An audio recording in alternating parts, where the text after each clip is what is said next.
Okay, let's go ahead and get started. Hi, everyone. I'm Josh Nichols. I'm the founder and CEO of Crossbraining.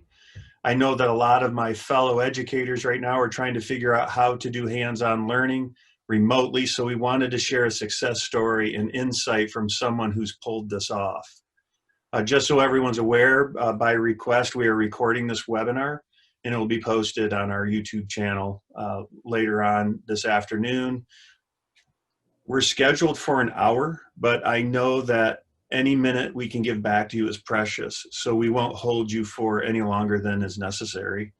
We'll start with Dr. Spencer talking about how she used video learning and assessment in her classroom during Michigan's first lockdown this past spring.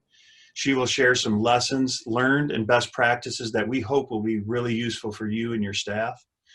We will leave plenty of time at the end for Q&A. If you have any questions, please type them in the Zoom's Q&A along with your name and where you are from, and we'll get them asked. If you stay on till the end, we have a link for those interested in Crossbraining. If you submit your info on that link, you will be entered into a raffle to win a free GoPro. Kristin's bio. So Dr. Kristin Spencer is an allied health program director at Jackson College here in Michigan. In 2018, she was honored as one of our area's healthcare angels and receiving the Outstanding Faculty Award at Jackson College in 2016. She has been in higher education as a program director and professor for over 16 years with extensive experience in curriculum development and assessment. I'd like to introduce you to Kristin Spencer. Thanks, Kristin, for joining us today. Thank you, Josh. Welcome, everyone.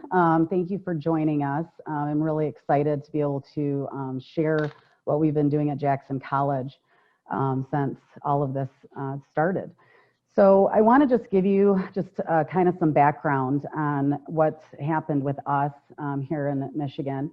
So we were, during our winter semester, we had our spring break or winter break around March 16th, and we were due to come back to classes, and all of a sudden COVID, of course, happened. So Dr. Phelan, the president of Jackson College, was very proactive, and he said that we're going online. So we had 1 week to move everything online. We extended our spring break, and this included converting all classes, including our labs, to an online format. We actually are going to continue being online with the exception of critical labs, which I'll discuss. So it was scary. I mean, I'm sure everyone felt that way and is still feeling that way.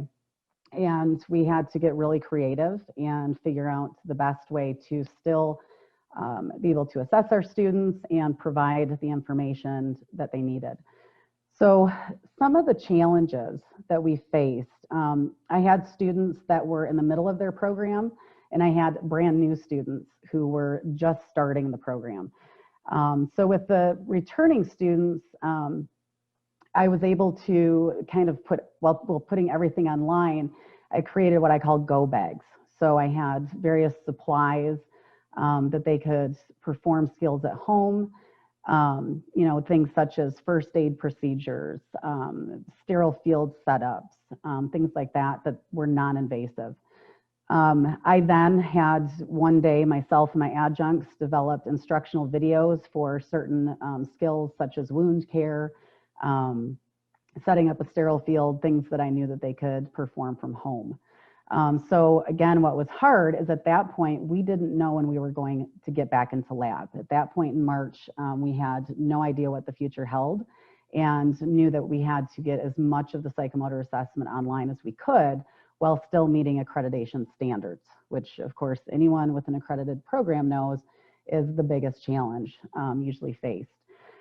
So what we were looking at doing was having students, you know, take videos, and so then I could view them from home. They could do those at home. And, you know, like anything, you know, we ask students, you know, you need to practice, you need to do this. So when we do get back into lab, you have those skills. I'm sure most will agree that students don't do optional. So we did require them to do these and use them as assessment tools. So the videos were able to assess the lab skills themselves. And of course, what's hard with videos is, students, if you give them free rein, students will, two things. One, they will make very long videos. They won't keep things concise. And the other problem is often that they worry so much about what the video looks like that they're not as concerned about the content, which is obviously what we need. So with the method that we used, students were able to self-assess. We actually used video for both formative and summative assessment. And I had actually presented this to MAERB, our accrediting body for medical assisting, and was approved to use this to do their psychomotor competencies, because of the fact that it was an actual assessment that I could check off. One thing that has really helped us with doing the video assessment is that, especially now that we are partially back into labs, we're very limited on how many students we can have in. It's only about 4 students at a time. We have to keep them in stations. They can't move around. So we only have so many hours in the week. So we've continued to do a lot of video assessments because as I've heard, it provides limited practice time. They can continue to practice at home. And what we found by doing the video assessment is they really became more confident in their skills as well. We had students doing video assessment prior to COVID, and what we were finding is that they were catching those mistakes that we would catch, and they could correct those before we even began that assessment process. So when looking at this, again, there were a lot of factors to take into consideration. We needed to actually look at the skills checklists that we already had in place for their various competencies. So, for example, hand washing, PPE application, the first aid procedures, things like that. So we still had to use those skills checklists. And then we kind of have been using it now that we are partially back in lab in a flipped classroom model. So what we found is that students, even for the things that we have to do in the lab itself, students can kind of start to get a feel for things from home. With the videos that we've been using for things that they can't do in the lab,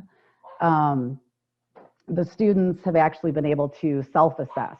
So they are able to watch, they do their assessment, and then they submit the finished product to me, which has been very helpful because, one, I can look at those at any time. I can, on a Sunday afternoon, view their videos, make corrections, give them feedback.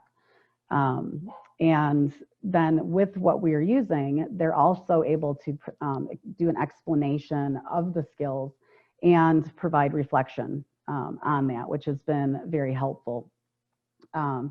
The students aren't just recording. They're recording, but they're actually thinking and diving deep into what they're doing. So what's been really nice is the way I've set it up is students are actually using their videos as teaching tools. So they aren't just doing the skill and showing me that they know how to do that skill. They're actually doing patient education. So as if they were teaching someone else. And we know in education that the best way to learn is to teach. And the students just did an amazing job with that. Excellent job. So the things that we have learned by having to do this is, one of the hard things, and everyone felt this when March hit and we had to make these decisions, is how can we do this? We've always had a standard lab. We have students come in, we teach them the skill, they do the skill, we assess them, we check them off. So it was hard at first to kind of get to that mindset that it was actually an option and it was something we could do. So what we did find is it worked. It worked phenomenally. And the students felt that it was very helpful in doing as well. The other thing that I had mentioned is even now that we are back in the lab, well, actually not right now, but up until Thanksgiving break, we were in the lab, had the students in, 4 students at a time, 3 hours. But again, it was nice because we could just introduce those skills. So for example, we could get them started on hand washing and pulse, respirations, blood pressure, those vitals. And now we can move that all to online. They've got the basics, and now they can continue to practice, and we can assess them from home with their video assignments. The other thing too is that even if it's things that are done in the lab, we can still use video to even help with the social distancing. So if a student is recording their performance in one area, then the instructor may not have to be right there. The students can do that in their own stations. So it crosses the programs too, as far as if a student's working on a simulation model, then they can go over, do their recording. As I mentioned, we were also able to meet a number of our accreditation psychomotor outcomes. So even though we were completely online up until July of this year, when my students got back into lab, they had minimal things they had to do. The only things that we actually had to do in the face-to-face lab were injections, phlebotomy, anything that was invasive. That they practice on each other, but everything else we were able to have them perform and assess from home. Again, as I mentioned too, their patient education skills, they became so confident with what they were presenting and the fact that they were actually teaching those skills. And to see the growth of the students was absolutely amazing. It was just phenomenal to see, and to the point that we are continuing to use this method. We are going to continue to use video in our assessment process, because what we've found is that the students are actually coming even into lab a lot more prepared than they were previously. So as I had mentioned, this semester we've continued to supply students with as many items as possible. I actually just last week gave all my students, or the week before break, gave all of my students bags full of supplies to prepare for winter semester. Winter semester, they're going to be doing things such as lab testing, sterile field setups, bandaging, wound care. So I gave them all of the supplies that they would need so they can actually do that from home. At this point right now, we are able to run critical labs, but as everyone knows, things can change quickly. So we have to make sure that we're prepared and ready to continue to teach and assess those students and get them out into the field as quick as possible. So what we've been doing in the face-to-face labs, again, is just focusing on the invasive skills, the complex ones. Obviously, you can't assess blood pressure skills remotely. You can assess their technique, but you can't assess whether they're actually obtaining the correct results from that. So we were able to meet with the students face-to-face lab and then be able to teach them, get an understanding that yes, they're on the right track, they're hearing this, but then we're able to switch over to video assessment for the technique of the skill itself. And again, as mentioned, the asynchronous demonstration has been a huge help. So for example, last week, my students had to perform hand washing, applying personal protective equipment, removing personal protective equipment, and then wrapping an instrument for sterilization. And the students put those up. I assessed the videos, and they've all now met those requirements. So it saved me a lot of time as well. So after the students, my initial students performed via video assessment, I did get some feedback from them because I wanted to see what their thoughts were on it as well. My first group of students that I started using video assessment with were actually in the lab. The first half of our winter semester, our classes are 7 weeks. So they were in their first 2 classes, the first 7 in winter, and we were in lab face-to-face. And one thing that we had found is we had them doing video assessment of giving injections.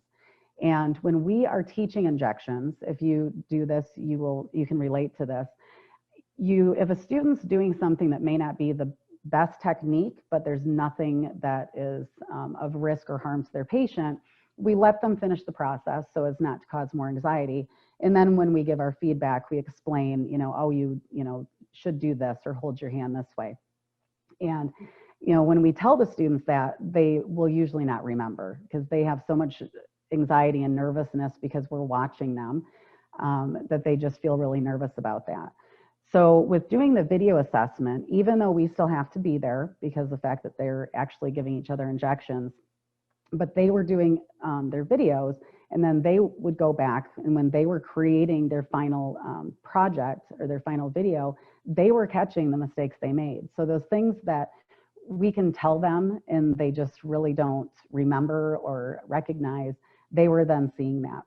And what we found too, because of a time limit, is that our students became much faster with giving injections. Often students just put so much thought into it and they don't basically get outside of their own head. And what we found by using this method is that the students became more confident, their speed increased, and it was an amazing transformation to see. This group of students, I've never seen students in their first lab all successfully perform injections and just do excellent with it and know what they needed to do and become proficient at it. Other students had talked about how great this method is for visual learners, which in our fields, so many are visual, kinesthetic. They need that hands-on and they need to see that. So this gives them a mix of all of those things, which has really helped the students to master those skills prior to going out into their clinical externship, which has been a huge benefit as well. So I wanted to show a little bit about crossbraining. Now, I've used crossbraining for most all of my video assessment, but there are certain things that I can't use crossbraining for. For example, a sterile field setup usually takes about 15 to 20 minutes, so that's just regular video. And unfortunately, when students are creating their own video and there's no time limit, sometimes you get a lot longer than 15, 20 minutes. So as I mentioned with the injections, kind of getting that time down for real life, because we know that they can't take as much time when they're actually in the field and doing these skills. So what was great with crossbraining with a lot of the skills that we had is that this limits the video to 45 seconds. Now, when I tell the students that, the students, think that it can't be done. 45 seconds, it's impossible. But the beauty of this is that they're able to edit and they really focus on the key things, the important things that they really need to be able to do and know. So the first screenshot here that I wanted to show, this is what the teacher view looks like. And to set this up, I would say literally takes me less than 5 minutes. All you have to do is put your steps in. Once the steps are in, you can add reflection questions. This assignment was for them to don personal protective equipment, which of course is very important right now since everybody's wearing it. And with this one, I didn't have reflection questions, but in others, what I've done, especially with medical assisting, we have certain cognitive standards that have to be met. So I often put those questions in as the reflection questions. So for example, with removing PPE, one of my questions is, why do we remove this item first? Or why do we remove this item last? With hand washing, one of my questions is, why do we use paper towel to turn off the faucet? So they're not just doing the skill, but they're reflecting on it and actually thinking about why it's done. So with this, as I'm showing here, you put in your steps. You can be as detailed as you want to be. I will often just keep it simple because I want the students to really think about what they're doing. I don't want to give them all the answers, essentially. So with this, I just tell them, demonstrate how to properly don PPE, and they have their steps. In my other assignment where they remove PPE, I don't even give them that much. I put on there remove first item, remove second item, because I want to see that they're taking them off in the correct order as well. So this is the student view. So this is what they see.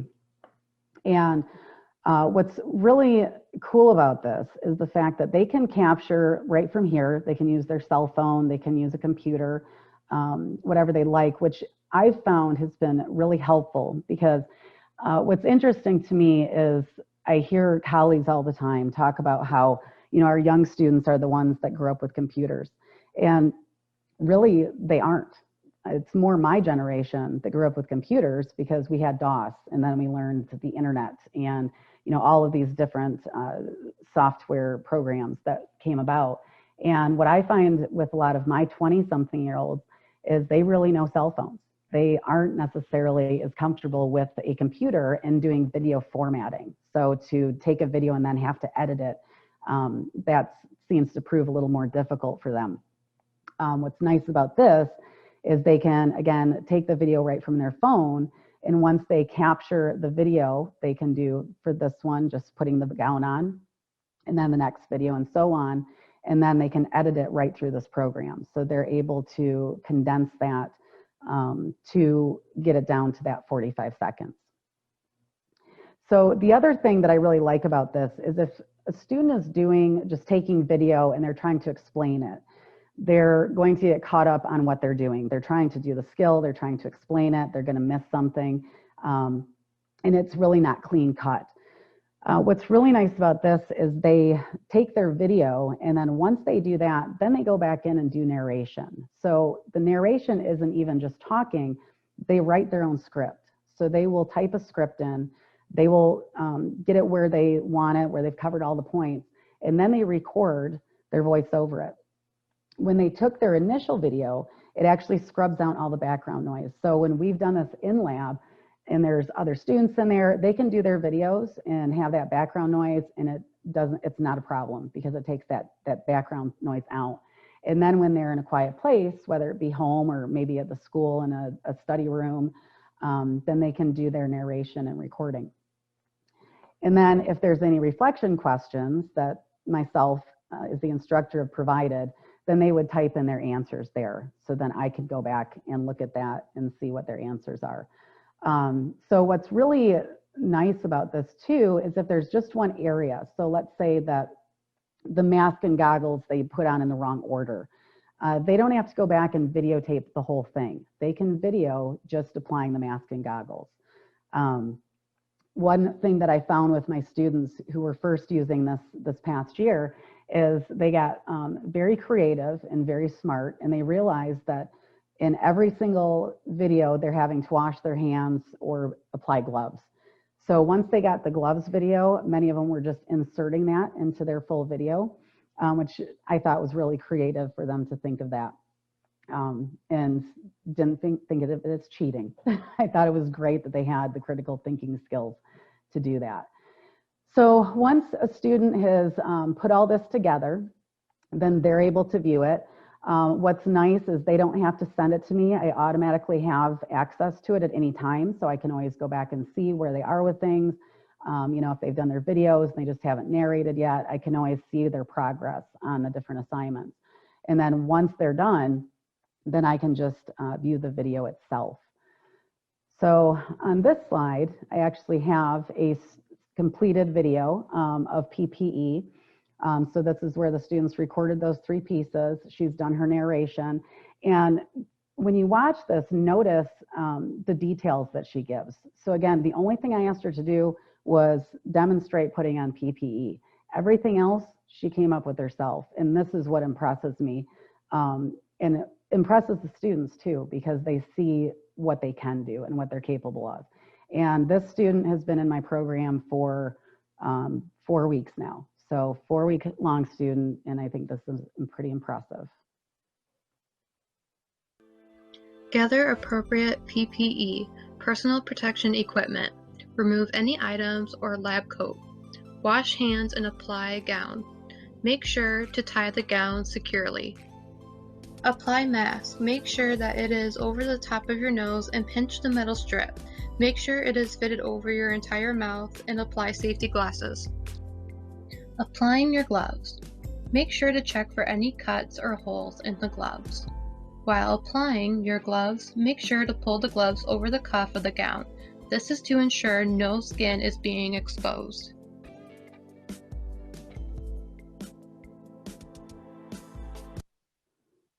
And of course, there's wonderful background music too, which I think just makes it even better.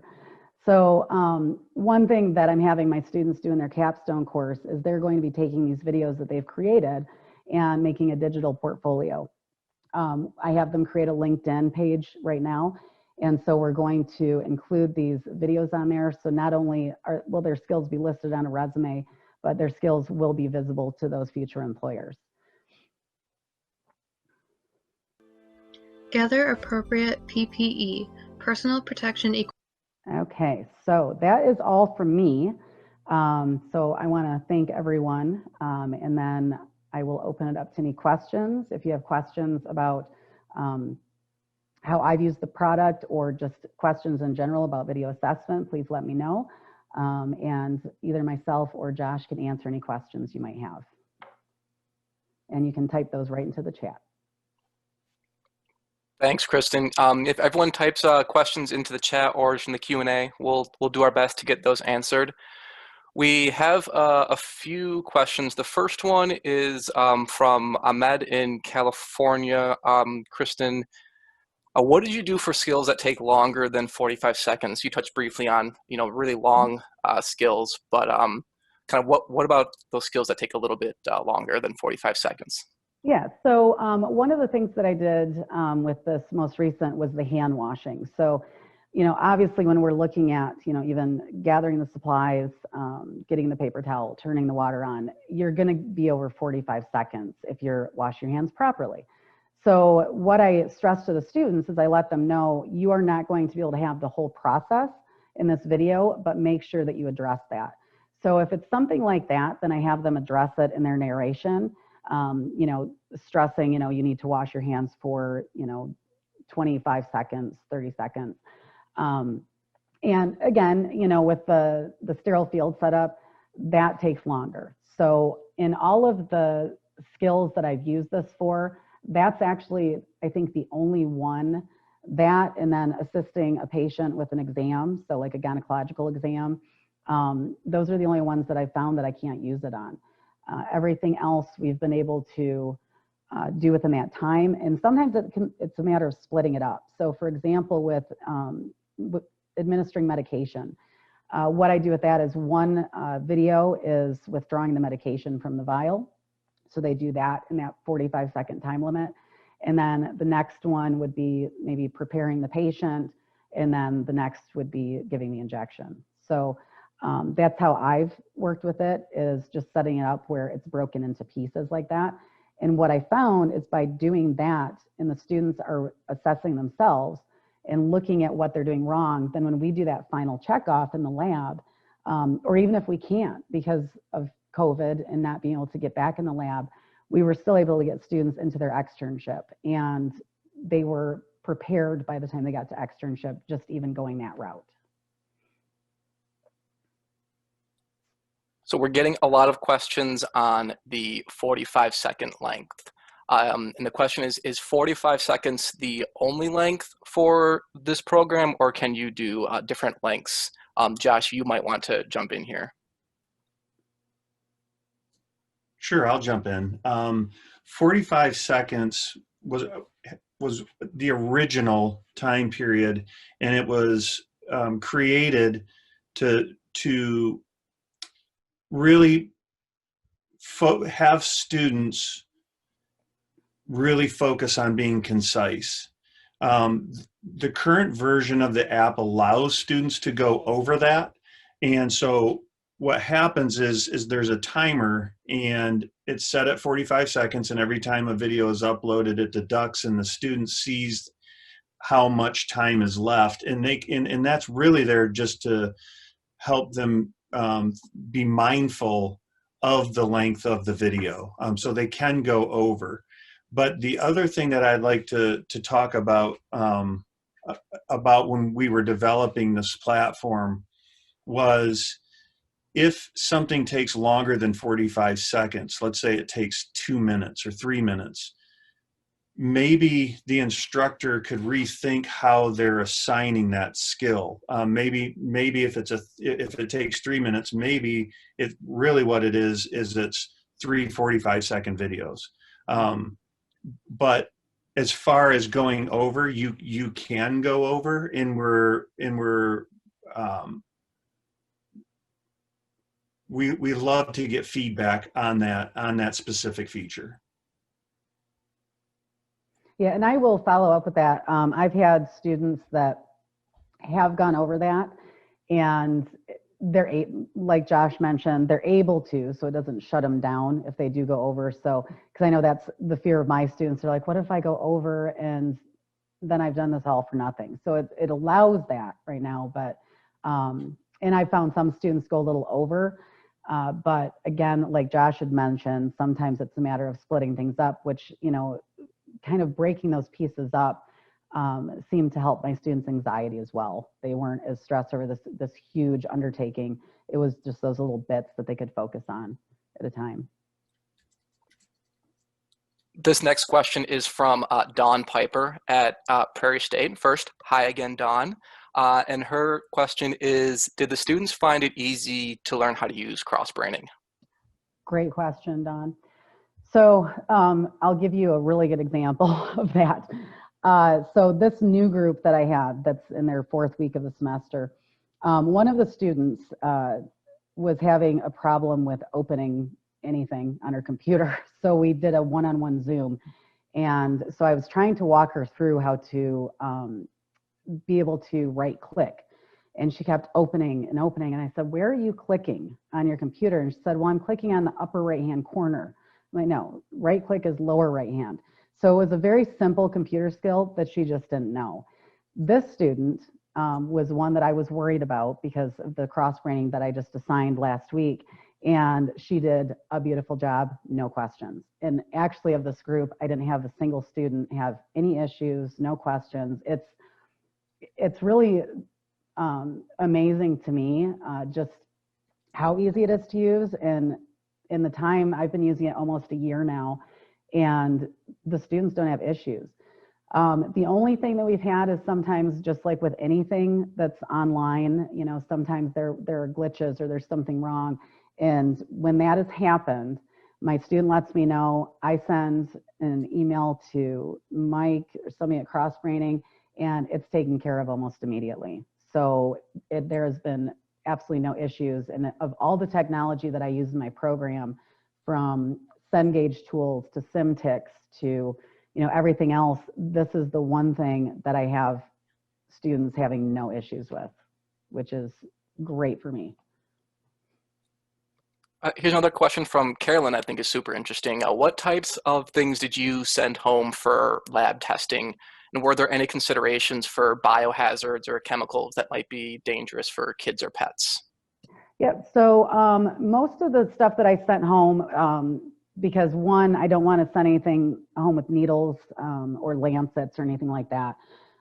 So I did give them like strep test kits to take home, bottles of urinalysis strips and UA cups, pregnancy testing.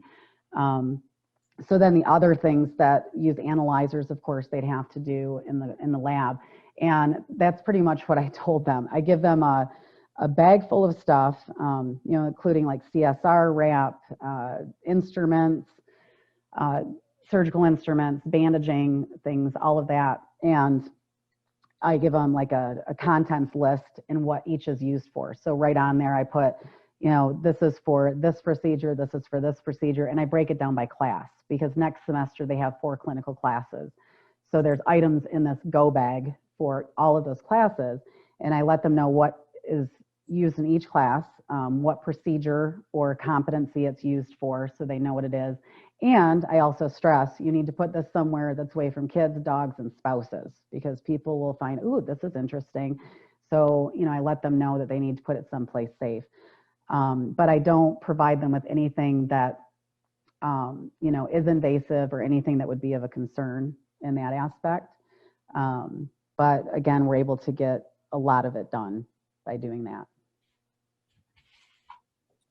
This next question might be for you, Josh, and this is from Margaret in Boston. And that's, can this be built into, documented, and stored into a learning management system? Yes. Actually, I think the better person to answer that might be Mike, but the answer is yes. And we have LTI integration. Mike, do you want to chime in? Sure. So I'm Mike O'Connor. I manage our product roadmap, and we are in the process of doing single sign-on with LTI, and that will be ready come January.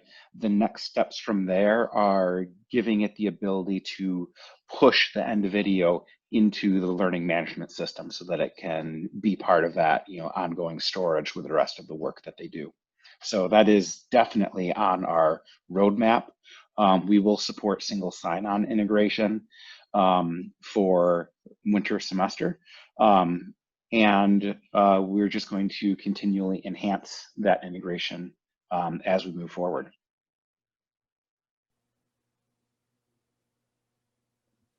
And Kristin, you had mentioned that you provided some tech support to students. This next question is a little bit more nuanced, and that's it's from another Dawn, from Bryant and Stratton College, and that's, did you provide instruction to students on how to record on various devices? And does Crossbraining provide instruction for uploading of the same?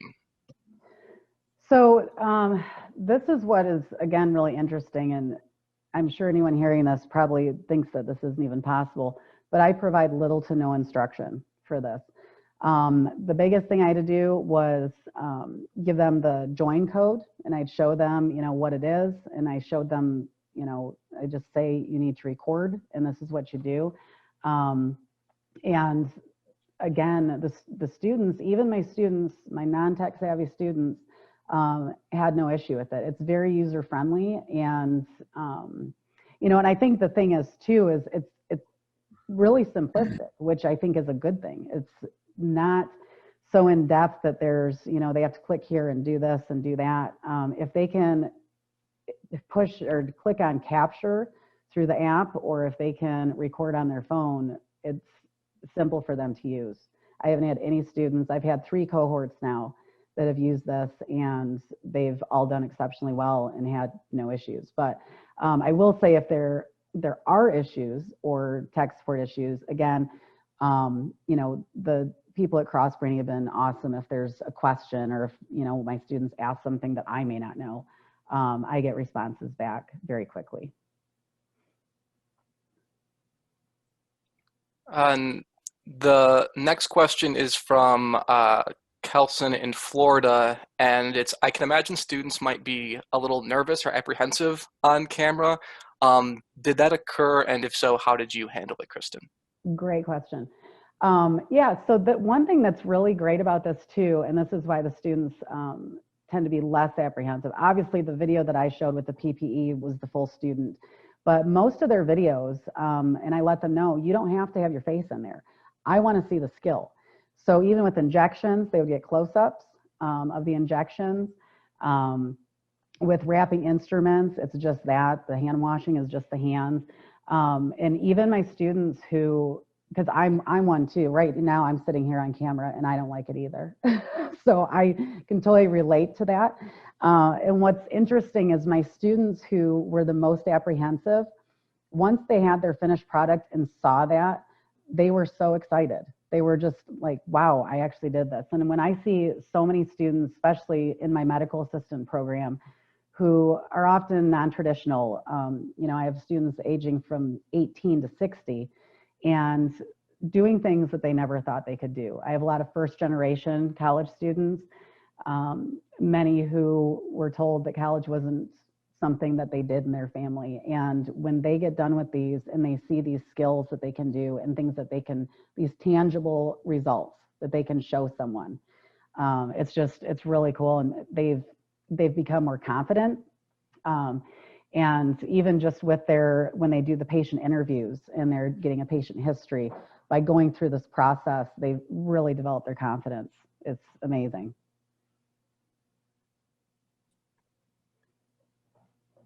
And our next question is from Maureen.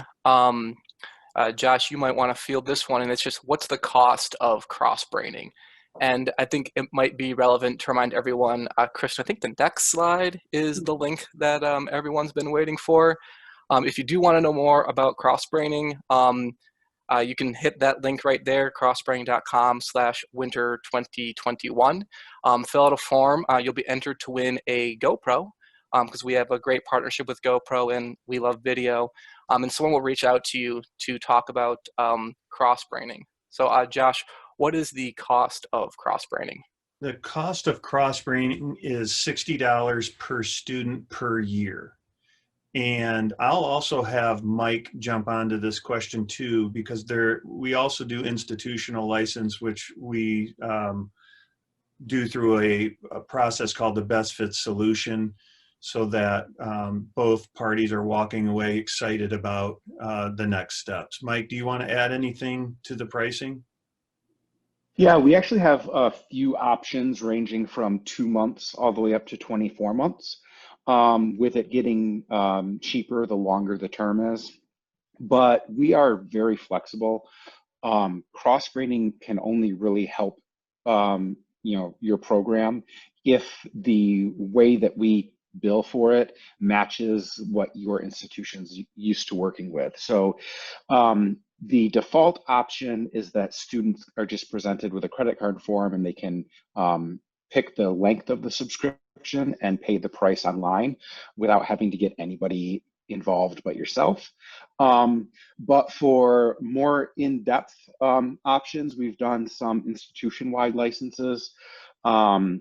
We've done a number of things, and that's something that we can really just work with you on from an individual perspective to make sure we find a solution that works for everybody.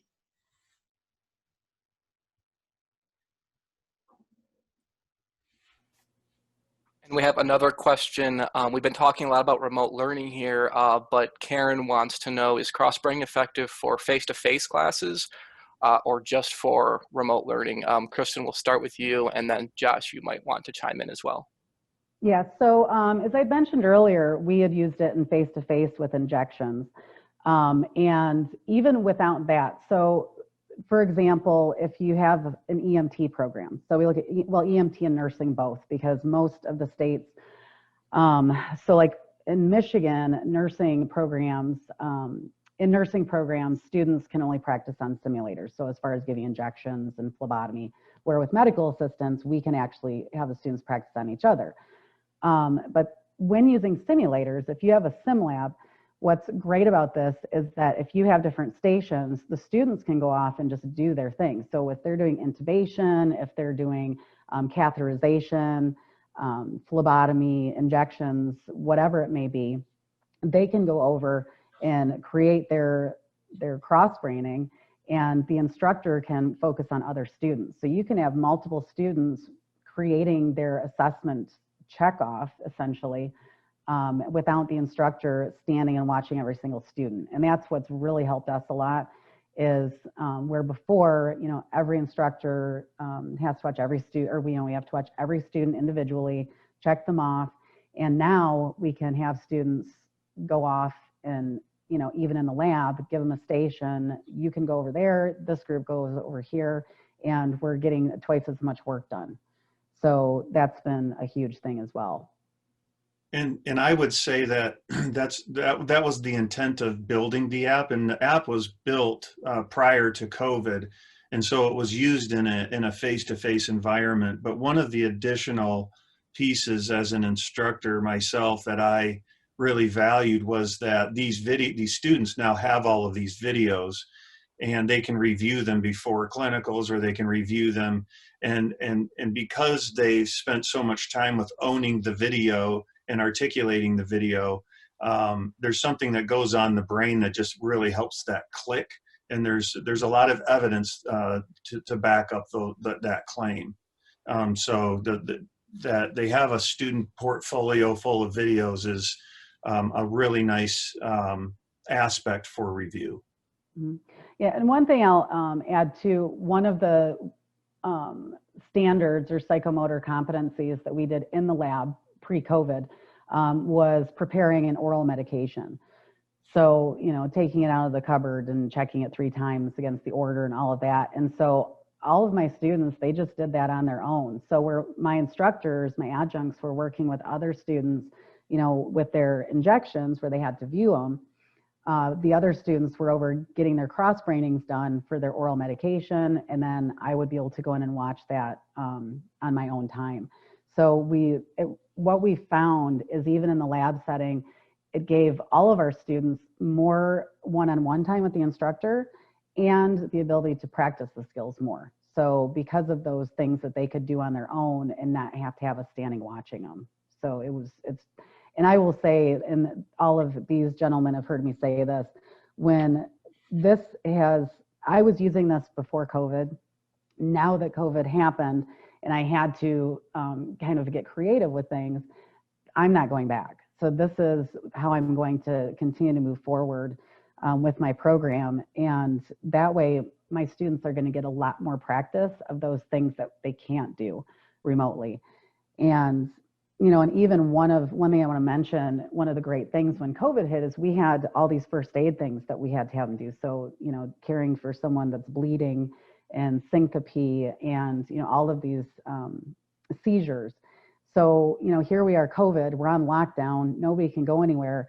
And so I had students, you know, demonstrating this with siblings, with big stuffed teddy bears, you know, whatever they could, because the big thing again was going through those steps and that narration that's actually explaining what they're doing, which really helped get it into their head. And I'm gonna wrap that question up with, you know, humans are storytellers, and the protege effect is what really explains why teaching someone else is the best way to learn.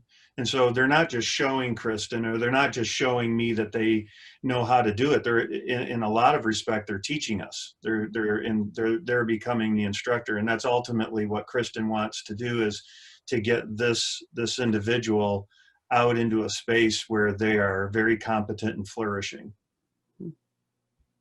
Right. This next question might be a good one for Mike. And that's from Nancy, and it's, does the program store the completed videos, or do the videos need to be stored separately on a hard drive or in the cloud? So everything within Crossbraining is stored in the cloud. And so it takes care of the storage and everything. When a student subscribes, any video they create during that active subscription, they have access to even after the subscription has expired. So if they get out into the real world, they want to, you know, pull something up to review it, or if they want to maybe show an example for a resume, they've always got access to go back and view the videos that they have done.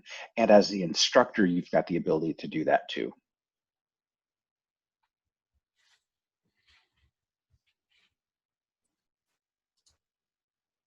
So I think that's it for questions. We're very happy to give everyone 10 minutes back of their day. Josh, do you want to wrap us up? Yeah, sure. First of all, thanks for everyone for attending. Kristin, thank you so much for sharing your story and how it's helped you. We know that everyone has a lot to do, so we wanted to let everyone know that if you want to adopt cross-braining for next semester, we are able to provide whatever assistance is needed to make that happen for you.